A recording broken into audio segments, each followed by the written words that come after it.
Hi mga amigo, ang pagbabalik ng inyong Kuya Bro Filipino. Kung bago ka pa lang dito sa aking YouTube channel, paki-subscribe naman po ako bilang suporta mo na rin sa inyong abang lingkod. At paki-share na rin po sa lahat, maging sa mga dati ko ng subscriber. Hello po sa aking 72 only subscriber. Nice.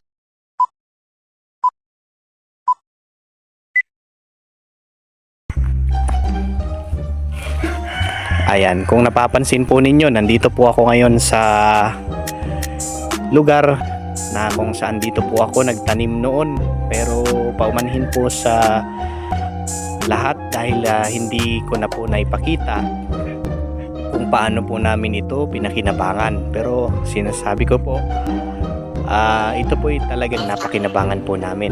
Ang kalabasa, spinach, singkamas, at iba't iba pang mga gulay. Pero ngayon wala na dahil sa pagiging abala ni Kuya Bro.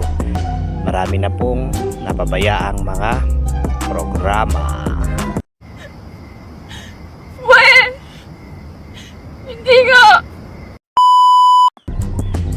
Nandito po ako ngayon sa lugar na kung saan dito ko po inalagaan din ang mga bubuyog. At pansin ko lang, sa tinagal-tagal kasi, 1-2 taon na yata eh. What? Bro, what are you talking about, man? Bro, I'm out, man. Dati mainit ang pagsalubong sa akin ng mga bubuyog, binaliligiran ako. Pero ngayon wala, kahit isa. Buti pa langaw, meron kanina.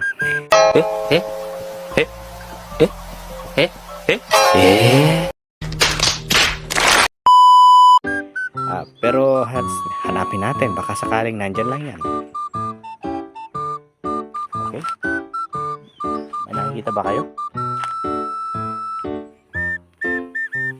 Ay, bakal naman to. Hindi ito bubuyog. Diyan nakalagay yung bubuyog noon. Ikot pa.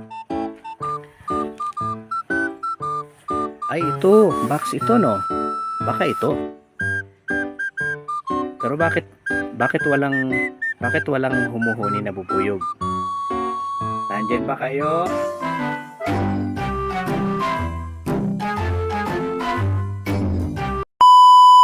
Teka, tapain natin ng mabuti, baka natutulog lang sila. Ay, karton naman ito guys na natatabunan ng kurtina. Okay, dahan-dahan na, dahan-dahan. Baka makagat tayo ng bubuyog. At magkaay. Naalala pa ako, baka dahan-dahan mga kaibigan, dahan-dahan. Biglay kayo natin. Dahan-dahan bigla, ito yung sinasabi. Dahan-dahan bigla!